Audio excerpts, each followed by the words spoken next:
से हूँ। मेरे सभी मित्रों को मेरा सादर प्रणाम। और आज एक कविता परफॉर्म करने जा रही हूँ, लेकिन एक खुशखबरी आपको देना चाहूँगी कि इस ओपन माइक के साथ मैंने अपने 10 ओपन माइक को आज पूरा कर लिया है। आज जो कविता मैं आप लोगों के बीच लेकर आ रही हूँ वो कविता का जो शीर्षक है वो है वसीयत, प्रॉपर्टी।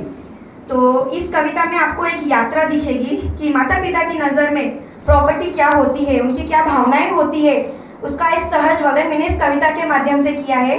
जो लाइन पसंद आए उसकी तालियों से स्वागत कर दीजिएगा। और कविता में एक कहानी मिलेगी, तो ये 2 in 1 परफॉर्मेंस रहेगी, ठीक है। तो चलिए कविता की शुरुआत करते हैं। कविता का शीर्षक है वसीयत, प्रॉपर्टी। बूढ़े बाप को लेके चल रहे थे 2 बेटे, जमाने ने कहा देखो परिवार ऐसा होता है। बूढ़े बाप को लेके चल रहे थे 2 बेटे, जमाने ने कहा देखो परिवार ऐसा होता है। शाम तक तीनों पहुंचे वकील के दफ्तर, पिता ने पूछा ये वसीयत तैयार कैसे होता है, ये वसीयत तैयार कैसे होता है। हो रही है वसीयत तैयार, सफेद पन्ने पे छप रहे हैं शब्द बेशुमार। किसके पाले में आएगी कितनी सौगात, भीतर भीतर ही चल रही है सारी बात।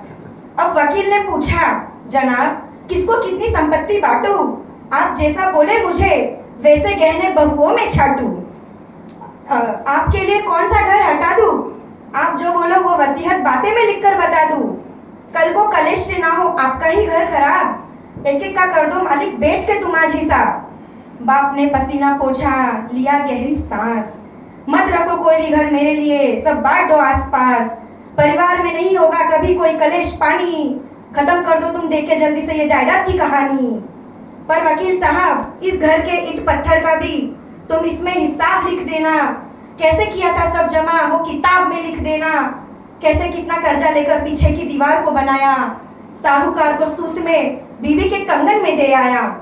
टपक रहे थे छत, कुछ साल बारिश घर में आई, कंगन छुड़ाने गया तो टूट गई चारपाई। हड़बड़ा कर बीवी उसी में बोली अरे मुन्ने को है बुखार, जल्दी चलो लेकर तुम इसे चिकित्सक के द्वार।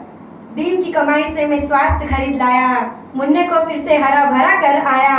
अब छत बनाने की वापस से बारी आई, कील हथौड़े से चारपाई ठीक करवाई।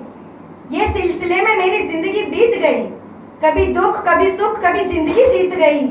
बच्चे बड़े हुए तो लगे 2 घर और आएंगे, इस छोटे से घर में हम और न रह पाएंगे। पर ये तो घर हो गया है अब बंटने को तैयार, बड़े का हो गया छत, छोटा हो गया आंगन पे तैयार। चलो कोई बात नहीं, दोनों साथ साथ रहेंगे, घर के कोने कोने को साफ सफाई से रखेंगे। पर अब मुझे यहाँ अब कुछ नहीं कहना है, मुझे इससे ज़्यादा इनसे कुछ नहीं कहना है, इनके साथ मुझे अब नहीं रहना है। हाँ जानता हूँ पिता की संपत्ति पर होता है संतान का अधिकार, पर दबाव मार के मुझसे मांग ले ये कैसा व्यवहार, पर दबाव मार के मुझसे मांग ले ये कैसा व्यवहार। मुझे अब इनके साथ नहीं रहना है, इनसे अब और कुछ नहीं कहना है। उन ईंट पत्थर का हिसाब ये बच्चे क्या जानेंगे, कैसे किया था जमा ये कैसे वो मानेंगे। 2 वक्त की रोटी मैं आज भी कमा सकता हूँ, अपनी बीवी के साथ मैं नया मकान बना सकता हूँ। कर दो वसीयत अब आप इनके नाम, जिसमें ना हो मेरा और मेरी बीवी का नामो निशान। हम इन्हें यही सब आज कुछ सौंपता हूँ, मैं चल रहे इस पाँव को यहीं पर रोकता हूँ। इनको इनकी वसीयत यहीं पर सौंपता हूँ, मैं चल रहे अपने पाँव को यहीं पर रोकता हूँ। इस घर में बसने लगी है छोटी छोटी बस्तियाँ, इस घर में बसने लगी है छोटी छोटी गृहस्थियाँ। बसाने वाले की किधर रह गई कोई अब हस्तियाँ, बसाने वाले की कहाँ रह गई कब कोई हस्तियाँ। इस ईंट पत्थर खेत को इन्होंने अपना धन है माना, इस ईंट पत्थर खेत को इन्होंने अपना धन है माना। हमारा तो क्या साहब अब तो सिर्फ है पैसों का जमाना, हमारा तो क्या साहब अब तो सिर्फ है पैसों का जमाना। वसीयत के 2 पन्ने बना देना, दोनों के एक एक हाथ में थमा देना। चलो मैं अपनी दूसरी यात्रा पर वापस जाता हूँ, चलो मैं अपनी दूसरी यात्रा पर वापस जाता हूँ। इन अपने लिए एक नया मकान बनाता हूँ, उसमें नहीं होगा कभी किसी का कोई नाम, उसमें नहीं होगा कभी किसी का कोई नाम। नहीं बिकेगा वो नहीं होगा उसका कोई दाम, नहीं बिकेगा वो नहीं होगा उसका कोई दाम। जब मर जाऊं मैं वकील साहब तो उस घर को खोल देना, जब मर जाऊं वकील साहब तो उस घर को खोल देना।